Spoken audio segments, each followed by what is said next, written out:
Realise করে। আত্মদর্শী ব্যক্তি তাদেরই সুখ শান্তি আছে। ওটা যেটা লাভ হয়নি তাদের সুখ শান্তি বলে কিছু থাকতে পারে না। সেই কথা বলছে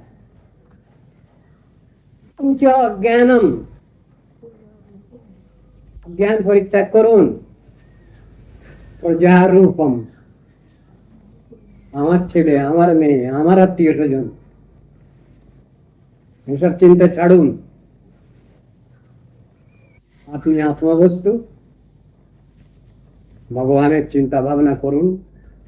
আমরা যে তারই অধীন সর্বতোভাবে, এটা ঠিক ভাবে বিচার করুন। মঞ্চ অজ্ঞানম প্রজারূপম, এই সংসারে কর্মফলবাধ্য জীব বিশেষকে আমরা মনে করছি আমার ছেলে মেয়ে এবং যত রকমের সম্পর্ক আছে ভাইস ভার্সা, ওইটাই মনে করি। মোহ তো নরকে গতি, জীবের যে মায়া মোহ, এর থেকেই নরক গতি হয়। অপমৃত্যু মানে কেউ খারাপ ভাবে অ্যাক্সিডেন্টে মরলেন, এইটাই অপমৃত্যু নয়। অপমৃত্যুর আরো অর্থ দেওয়া আছে। মরবার সময়, দেহান্তের সময় ভগবানের চিন্তা না করতে পারা, সেই অবস্থায় যে মৃত্যু, সেটাও অপমৃত্যু। যিনি দেহান্তের সময় ভগবত চিন্তায় নিয়ে চলতে পারছেন, তাকে অপমৃত্যু বলা হবে না। মৃত্যু সাধুভাব যেটা দরকার সে সময়, সেই কথা গীতা ভাগবতে পরিষ্কার ভাবে বলা আছে। তুমি যেন ভাতি স্মরণ ভাবং তজৎ তন্তে কলেবরম তং তমেবৈতি কৌন্তেয় সদা তদ্ভাব হারিত। মরবার সময়, দেহান্তের সময় যিনি যে রূপ ভাব নিয়ে মারা যান, সেই ভাব অনুসারে তার পুনর্জন্ম হয়। দেখা যাচ্ছে শেষ সময়টা খুব ভালোভাবেই যাওয়া দরকার আছে। ভগবত চিন্তা ভাবনায় নিয়ে যাওয়ার দরকার। ওটাই আমাদের সম্মানবনাম আমাদের জীবনে। উঠছে না তো কেন? অভ্যাস নেই তো। অভ্যাস যুক্ত আমাদের নাই। আমাদের জীবনে তো সাধনা নাই, প্র্যাকটিস নাই। এটা তো প্র্যাকটিসের ব্যাপার। It's a matter of practice. সে সাধনা তো আমরা করিনি, আমার ভাব নাই। আমি যে মরবার সময় ভগবত চিন্তা করবো, ভগবানের নাম করব, সে অবস্থা নাই তো। আর তার আগেই তো সব ইন্দ্রিয় শিথিল হয়ে যায়। ডাকবো গলা চোখটা, কণ্ঠাবরোধন বিধৌ স্মরণ মুকুতস্তে, স্বেচ্ছায় গলা গড়গড় করছে, কথা বন্ধ হয়ে যাচ্ছে। কেউ 2-4 দিন আগে থেকেই অজ্ঞান হয়ে যাচ্ছেন, আর শেষ সময় ভগবানের চিন্তা ভাবনা আসছে না।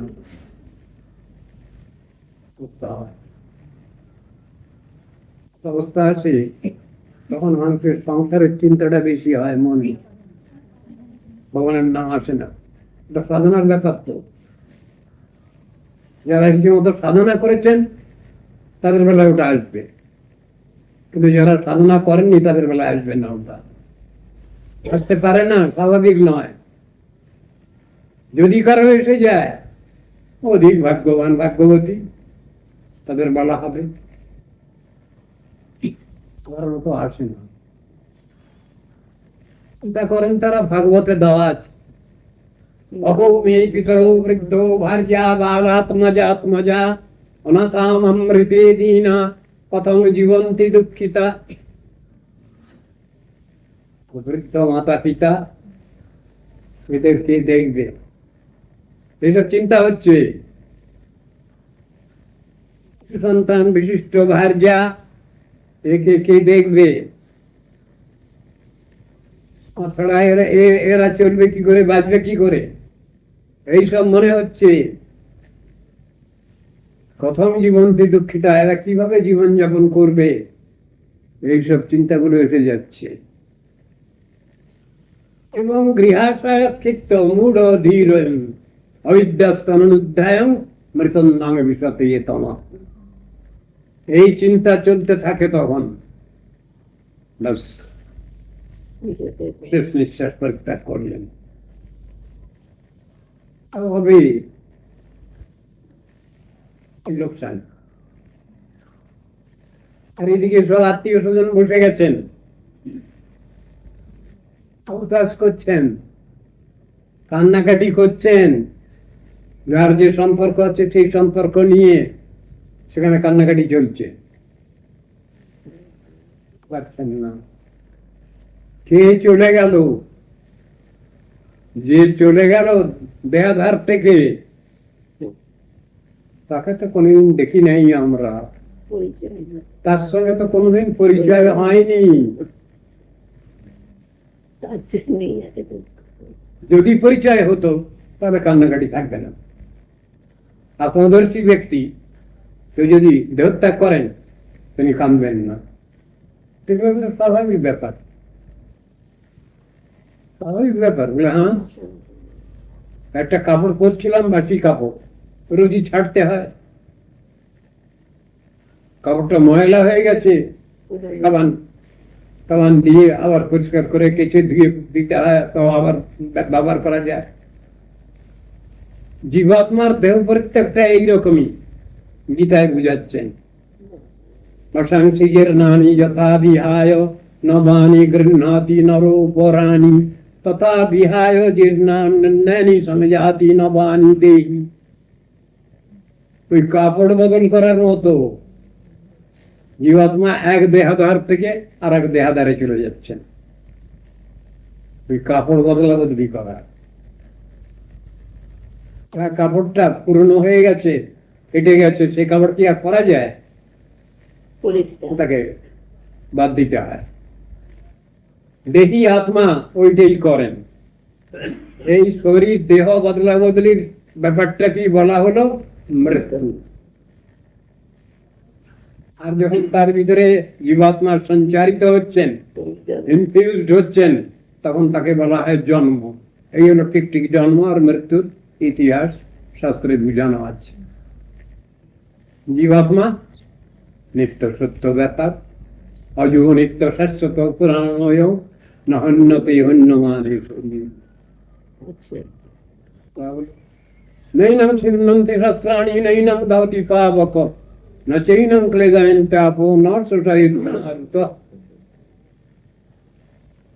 আত্মাকে কাটা যায় না, পোড়ানো যায় না।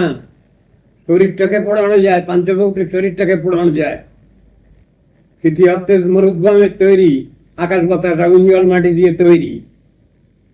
এই শরীরটাকে দাহ করা যায়, জীবাত্মাকে দাহ করা যায় না। একে অস্ত্র দিয়ে কাটা যায় না, একে জলে ভিজানো যায় না, আগুনে পোড়ানো যায় না। এই কথাই তো বলছেন গীতা ভাগবত। ন চৈনং ক্লেদয়ন্তি আপো ন শোষয়তি মারুত। বায়ু একে শুষ্ক করতে পারে না, তত্ত্ব দর্শন। এ জ্ঞান তো হয়নি। আমি জীবাত্মা, আত্মার সেবা করব, ভগবানের সেবা করব, এই জন্যই তো আমাদের দেহ ধারণ। সংসারে আইনু মিছে মায়া বদ্ধ হয়ে বৃক্ষ সম হইল। এই তো কথাটা ভুলে যাচ্ছি কেন? সব সময়ের জন্য যেটা মনে রাখা দরকার সে বিষয়ে ভুল হয়ে যাবে, একই কথা। ওই বলছি মনে রাখতে হবে। কি বলছেন? কি মুঞ্চ জ্ঞানং প্রজারূপম, মুঞ্চ জ্ঞানং প্রজারূপম, মুঞ্চ অজ্ঞানম মুঞ্চাজ্ঞানম প্রজারূপম মোহত নরকে গতি নিপতিষ্যতি দেহোয়ম। এই শরীর একটা সময় আছে, তখন নিশ্চয়ই এ শরীরের পতন হবে, কেউ রুখতে পারবে না। 25 বছর, কারো 30-40-50, কারো 60-70-80, তারপরে আর এগোতে চায় না। সেঞ্চুরি করা বড় মুশকিল। এই যদি আমাদের স্প্যান অফ লাইফ, এই যদি আমাদের পরমায়ু হয়, তো খুব কম। ওদের যে হিসাব দেওয়া আছে, প্রহ্লাদ মহারাজ যে হিসাব দিচ্ছেন, তাতে বলছেন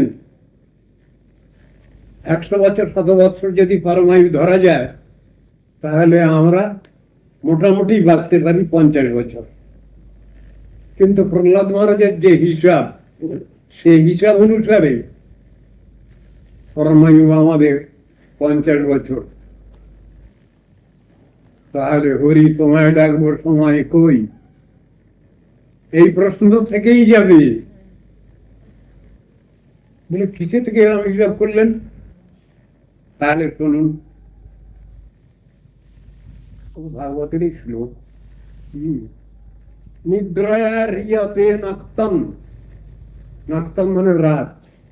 আমরা রাতটা কাটিয়ে দিচ্ছি নিদ্রায়, ঘুমেতে বেশ কয়েক ঘন্টা। আমাদের লঞ্জিভিটি কমে যাচ্ছে, রাতেই প্রায় অর্ধেকটা 50% চলে যাচ্ছে।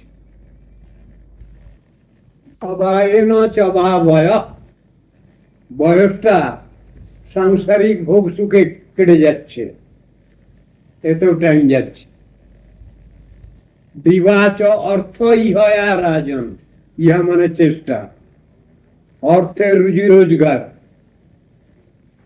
এতে চলে যাচ্ছে আমার বেশ কিছু সময়, বেশ কয়েক ঘন্টা। প্লাস কুটুম্ব ভরণে নবা, এই 4টা নিয়ে তারা কত সময় গেল?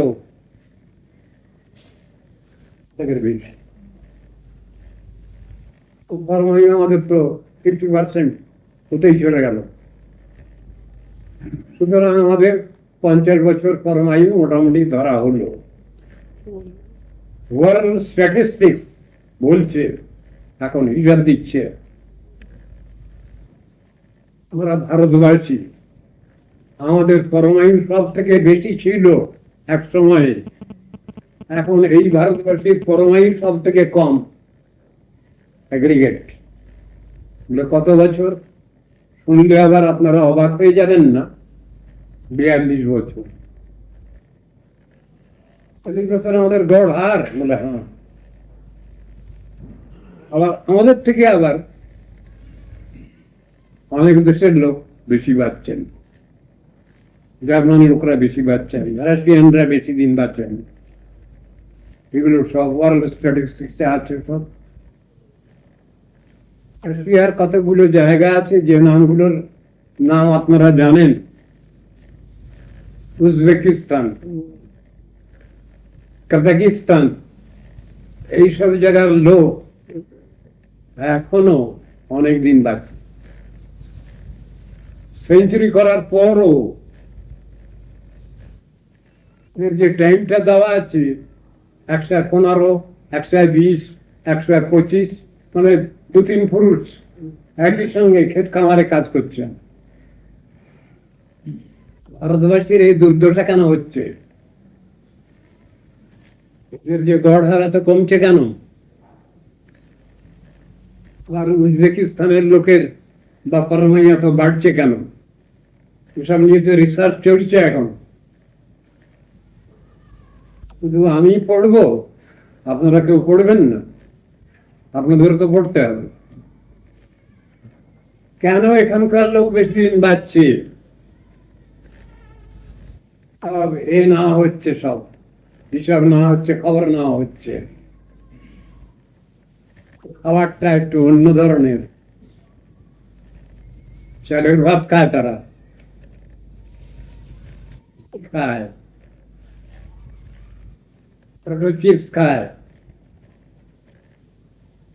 সেদ্ধ খায়, দুধ খায়,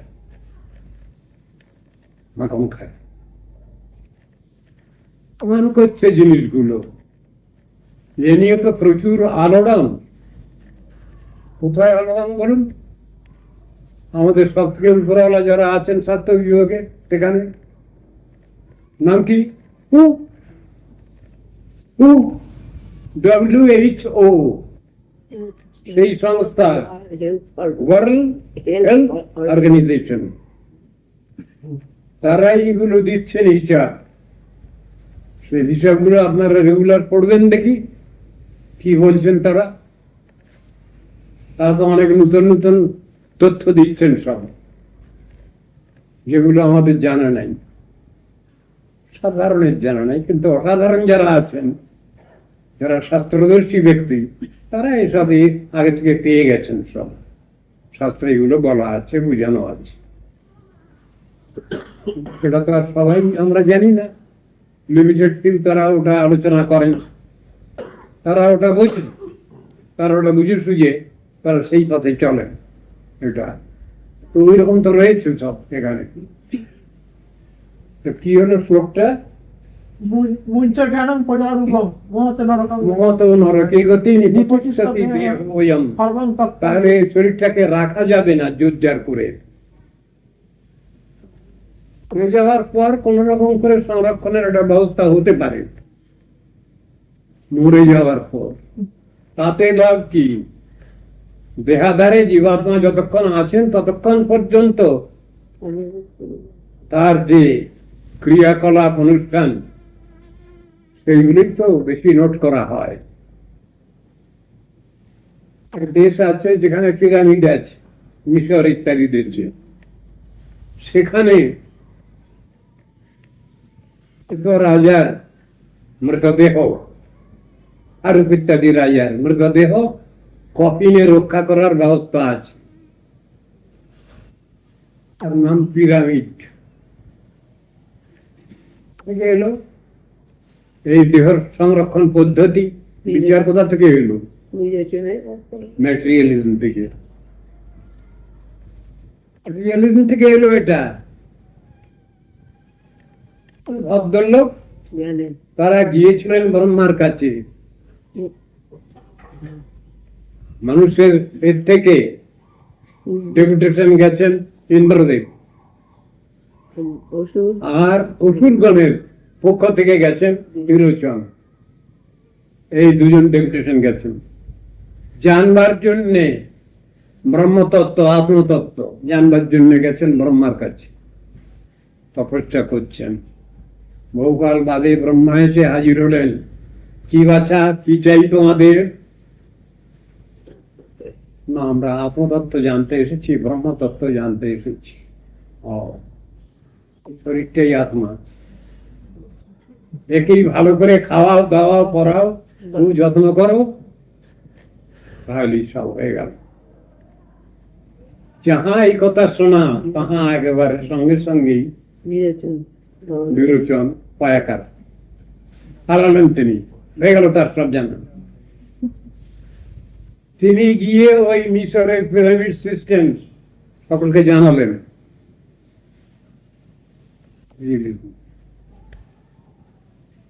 তার সব শেষ হয়ে গেল জান। আর এক ভদ্রলোক বলেছিলেন তিনি কিন্তু যাচ্ছেন না, তিনি আবার তপস্যা লাগিয়েছেন। কিছুক্ষণ বাদে আবার এসছেন ব্রহ্মা। কি বাছা, তোমার সঙ্গী চলে গেল, তুমি বসে আছো কেন? না, আমার তো মনে ছড়া দিচ্ছে না, আপনি দয়া করে আমায় বলুন তত্ত্ব দর্শন। বলে অন্নময় করছি ব্রহ্ম। আবার তপস্যা করছেন তিনি। তারপরে বললেন মন বুদ্ধি অহংকারী ব্রহ্ম। বললেন প্রভু, আমাকে আর কত পরীক্ষা করবেন? আমি আর কত পরীক্ষা দেবো? আমার তো ধৈর্যের সীমা থাকছে না। কিন্তু যখন আর আমার পরে আছে তখন তো আমাকে কষ্ট করতেই হবে। ব্রহ্মা বললেন যা বলেছি সব ঠকিয়েছি তোমাদের, তোমরা তত্ত্ব দর্শন বুঝতে পারোনি, একজন তো কেটে পড়লো, তা তুমি বসে আছো, তোমার ধৈর্য আছে নিশ্চয়ই। শোনো, এ দেহ আত্মা নয়, মনও আত্মা নয়, বুদ্ধি অহংকারও আত্মা নয়, আত্মা এই বস্তু। শাস্ত্রে বেদে উপনিষদে বলা আছে আত্মদর্শন, আত্মা বা অরে দ্রষ্টব্য মন্তব্য নির্দেশিতব্য। তার যখন কোন শরীরে প্রবেশ করেন তিনি, তখন বলা হলো জন্ম, যখন কোন শরীর পরিত্যাগ করলেন তখন বলা হলো মৃত্যু। আত্মা অজর অমর, এসব দর্শন ওকে বুঝালেন। সেইটা নিয়ে উনি দেবসভায় গেলেন, ইন্দ্রদেব গিয়ে বললেন ব্রহ্মাজি এই বলেছেন আত্মদর্শন। আর একজনের তো তর্ক হইল না, তিনি যখনই শুনলেন এই শরীরটাই সব, সেই শুনে নিয়ে তিনি কেটে পড়েছেন। এইভাবে জড়বাদ, ম্যাটেরিয়ালিজম জগতে প্রিভেল করেছে। জিনিসটা তো তা নয়, যে আত্মবুদ্ধি হয় বিবর্তের স্থান।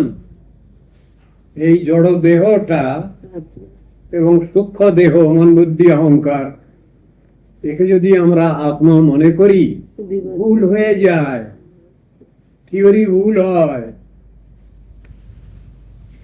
এত কাল যাবৎ পাশ্চাত্য দার্শনিকগণ তারা মনকেই আত্মা বলে বুঝাবার চেষ্টা করেছেন। এই বোধহয় বছর 10-15 হবে একজন রাইজিং ফিলসফার, সায়েন্টিস্ট এবং অ্যাস্ট্রোনমার তিনি, এই ভদ্রলোক আত্মা সম্বন্ধে যে ডেসক্রিপশন দিয়েছেন ঠিক আমাদের শাস্ত্রানুসারে। ডক্টর ইজি ফ্লিন্ট, খোঁজ নেবেন বড় বড় লাইব্রেরিতে, এর শেষের দিকের লেখা যে বই দোকানা, সে বই দোকানা পাবেন আপনারা। একখানা বইয়ের নাম হলো থিজম, মানে আস্তিক্য দর্শন, আর একখানা হলো অ্যান্টিথেস্টিক থিওরি, আস্তিকতার বিরুদ্ধে যেসব শাস্ত্রীয় যুক্তি তথ্য সিদ্ধান্ত। এই দোকানা বই ওর লেখা, আমাদের লাইব্রেরিতে আছে দোকানা বই। গুরুদেব আনিয়েছিলেন অক্সফোর্ড ইউনিভার্সিটি থেকে, টাকা খরচ করে।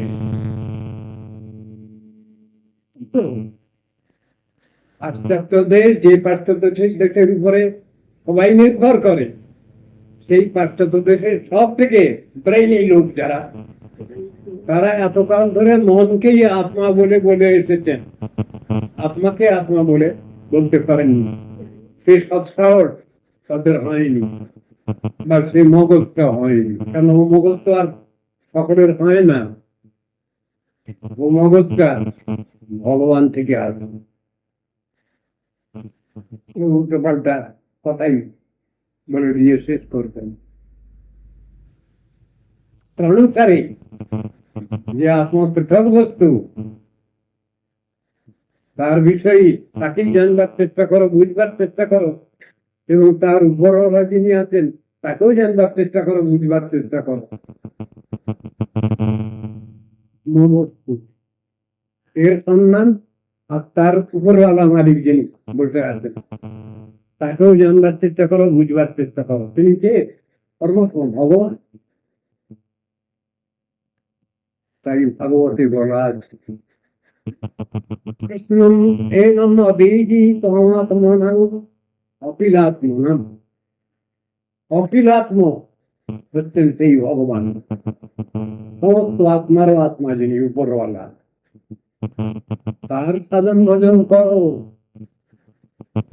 অন্য কার সাধন ভজন দরকার নেই। সে কথা লেখা নেই, তারপরে লেখা আছে পরমাত্মার ধ্যান করো, ভগবানের আরাধনা করো, উপাসনা করো। এই কথা তো বেকার। কোথায় এখানে দেব দেবীদের কথা যে আছে সেটা সব ওই অফিসার গ্রেডের কথা। একটা রাজ্য চালাতে গেলে অনেক অফিসার দরকার, কিন্তু অফিসার ছাড়া দেব দেবীরা হলেন তিনি গডেন, এই কথাদের বিপক্ষে অত ভগবান নন। ভগবানের আরাধনা উপাসনা কথা আছে, সেখানে ভক্তি করার কথা আছে, ভজন করার কথা আছে। কথা জেসাস ক্রাইস্ট বললেন, জেসাস ক্রাইস্টের জীবনী আপনারা সবটা বোধ হয় জানেননি। তার জীবনী থেকে 18 বছরের জীবনী লেখা হয়নি, অমিতে গোপন করা হয়েছে। তিনি পেছনে কোথায় ছিলেন? এই ভারতবর্ষে ছিলেন। কেউ কেউ বলে কাশ্মীরের ওদিকে ছিলেন। কাশ্মীরের ওদিকে কেন? তিনি এদিকে বেনারসে ছিলেন, তিনি প্রয়াগের দিকে ছিলেন, কাশ্মীরে ছিলেন। সমস্ত জায়গার থেকে তিনি শাস্ত্র আলোচনা করেছেন। শাস্ত্র আলোচনা করে তারপর তিনি তার ক্রিশ্চিয়ানিটি প্রচার করেছেন। তিনি যতটুকু বুঝেছেন, যতটুকু এগোছেন, সেই হিসাবে প্রচার করেছেন। কিন্তু তিনি নিজে ভগবান তা বলেননি। তিনি বলেছেন আমি ভগবানের পুত্র সন্তান। কথাগুলো আছে। Jesus Christ was crucified, আছে কথাটা, ক্রুশবিদ্ধ হলেন জিসাস ক্রাইস্ট, কিন্তু জিসাস ক্রাইস্ট মারা যাননি। কথা কি বলছেন আপনি? পাগলের মতো। আমি পাগলের মতো বলছি না, গোপনীয় কথা। He was crucified, but he was not dead. ইয়ের কথাটা মৃত্যুর সময় এতেই তাকে নামানো হয়, তিনি মারা যাননি। তারপরে তাকে এর থেকে ক্রস থেকে মুক্ত করে তার চিকিৎসা করা হয়, তিনি সুস্থ হয়ে যান। পরে তিনি আবার চলে আসেন ইন্ডিয়া। এরপরে তিনি আর ফিরে যাননি। সেকেন্ড টাইম তিনি যে ইন্ডিয়া গেলেন, তিনি আর ফিরে যাননি। এটা হলো এক। এখনো পর্যন্ত জিসাস ক্রাইস্টের টুম্ব আছে। কোথায়? লাসায়, তিব্বতে। ইতিহাস, এই ইতিহাসটা গোপন করা হয়েছে জিসাস ক্রাইস্টের লাইফ থেকে।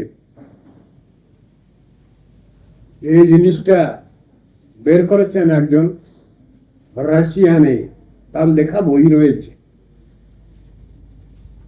রাশিয়ান ফিলসফার, তিনিও সায়েন্টিস্ট একজন, তিনিও একজন ফিলসফার এবং বহুদূরী ব্যক্তি। তিনি এই জিসাস ক্রাইস্টের যে লাইফটা গোপন করা হয়েছে সেইটাকে তিনি এ করেছেন, প্রকাশ করেছেন। অনেক ইয়ে নামটা, তো আমি তো বইটা সংগ্রহ করতে পারলাম না। আমি তো কলকাতা ছিলাম তখন, কয়েকখানা বই এসেছিল, ব্যাস সব বিক্রি হয়ে গেছে। তো আমি আর পেলাম না সেটা, পড়ে দেখার আর ইয়ে হয়নি। ঘটনা হলো এই, যিনি যেখানে যা কিছু বলছেন কোনো কথা, এই মাদার টিনচার থেকেই নিতে হয়েছে। সনাতন ধর্ম রূপ মাদার টিনচার, এর থেকেই সব কথা নিতে হয়েছে। যিনি যতটুকু বুঝেছেন, যিনি যতটুকু করছেন, এছাড়া কারো গতি নেই। যেটুকুই বলছেন ধর্মেরও কথাগুলো কিছু কিছু কমন ফ্যাক্টর আছে সনাতন ধর্মের সঙ্গে, কিছু কিছু কথা। ক্রিশ্চিয়ানিটিতেও কিছু কিছু কথা আছে। যখন এই নিজেরাই কিছু বাহাদুরি ফলাতে গেছেন, সেখানে ভুল করে ফেলেছে। যেমন পুনর্জন্মবাদ, এই নিয়ে কয়েক বছর আগে পর্যন্ত খেলাখেলি ছিল, এখন আর কোনো খেলাখেলি নেই। এখন মেনে নিয়েছেন ওরা, পুনর্জন্মবাদ আছে, প্রমাণ হয়ে যাচ্ছে সব। একটা ছেলে মেয়ে তারা আছে লন্ডনে, বাচ্চা শিশু, সে বলছে ইন্ডিয়াতে আমার জন্ম হয়েছিল আগে, আমি অমুকের মেয়ে, আমি অমুকের ছেলে, আমার মায়ের নামেই, আমার বাপের নামেই। এখানে এসে দেখছে ঠিকই ব্যাপার। এইরকম বহু কেস হয়ে যাচ্ছে। এইসব নিয়েই পুনর্জন্মবাদ বই সব ছাপা হচ্ছে বহু রকম, বিভিন্ন ভাষায়। ইংরেজিতে যেমন আছে, সংস্কৃতে আছে, বাংলায় আছে। পুনর্জন্মবাদ রহস্য এই নিয়ে। সুতরাং আপনার ওটা অস্বীকার করবার কারণ এখন ইট ইজ এ ফ্যাক্ট। শাস্ত্রে এটা তো আগে থেকেই বলা আছে, যারা পুনর্জন্মবাদ না মানেন তারা সনাতন ধর্মী নন, শাস্ত্রে বলা আছে। সনাতন ধর্মেতে পুনর্জন্মবাদ রহস্য রয়েছে। কেন? সাধন ভজন যা করি আমরা, সেই সাধন ভজনটা জমার ঘর থাকে, ফিক্সড ডিপোজিট থাকে। সাধন ভজন করতে করতে কারো দেহান্ত হয়ে গেল, কেউ মারা গেলেন, তার ওটা নষ্ট হয়ে গেল, কিচ্ছু না, ফিক্সড ডিপোজিট থেকে যাবে। এই অনুসারে তার জন্মগ্রহণ হবে। কেন? ভক্তের গৃহে কি জন্ম হবে তার, ভগবানের ব্যবস্থায় আছে এগুলো। সুচিনাম শ্রীমতাঙ্গে হে যোগ ভ্রষ্ট বিজায়তে। সাধন ভজন থেকে তার সেই অনুসারে আবার জন্ম হবে, সেই রকম ঘরে গিয়ে, যেখানে গিয়ে তিনি এরপরে আবার ওটা কন্টিনিউ করতে পারবেন। ব্যবস্থাগুলো রয়েছে, বহু বহু প্রমাণ রয়েছে। এটা গীতার বাক্য, সুচিনাম শ্রীমতাঙ্গে হে যোগ ভ্রষ্ট বিজায়। কৃষ্ণ অর্জুনকে বলছেন, অর্জুন তুমি যদি সনাতন ধর্ম পালন করো তাহলে লোকসানের কোনো কথা নাই। আমরা তো শুধু লাভ লোকসান খুঁজি, তাই না? যে কোনো কাজ করবো লাভ লোকসান দেখি আগে। অর্জুনকে বলছেন কৃষ্ণ, নেহা বিক্রমণা স্বস্তি। এই সনাতন ধর্ম তুমি যে যাজন করবে, প্র্যাকটিস করবে, এর আদি অন্ত নাই। কোথা থেকে তুমি আরম্ভ করবে আর কোথায় শেষ হবে ওটার কথা নেই। যখনই তুমি এর উপযোগিতা বুঝবে তখনই আরম্ভ করা শুরু করো, আর সময় নষ্ট করবে না। বিক্রমণা স্বস্তি, এটা কখন থেকে আরম্ভ করতে হবে, কোন সময়, কোথা থেকে আরম্ভ করতে হবে এ কথা নেই। সেই সময় থেকে তুমি প্র্যাকটিস আরম্ভ করো। প্রত্যবায়ু না বিদ্যতে, এতে কোনো তোমার লোকসানের কথা নাই, সবটাই লাভের কথা আছে। বলে বা এত ভালো কথা, তাহলে আমি ব্যবসা করতে নেমেছি, সবটা লাভের কথা, লোকসানে কম, এই কারণে লোকসান নাই। প্রত্যবায়ু না বিদ্যতে সর্বমস্পর্শ ধর্মস্য ত্রায়তে মহত ভয়াত। এই সনাতন ধর্ম তত্ত্ব আত্মদর্শনের সামান্য কিছু যদি তুমি জীবনে অভ্যাস করো, মহান ভয় থেকে তুমি প্রাণ লাভ করবে। মহান ভয়টা কি? যত রকম ধর্মের ভয় আছে সংসারে আমাদের, এই সব থেকে বড়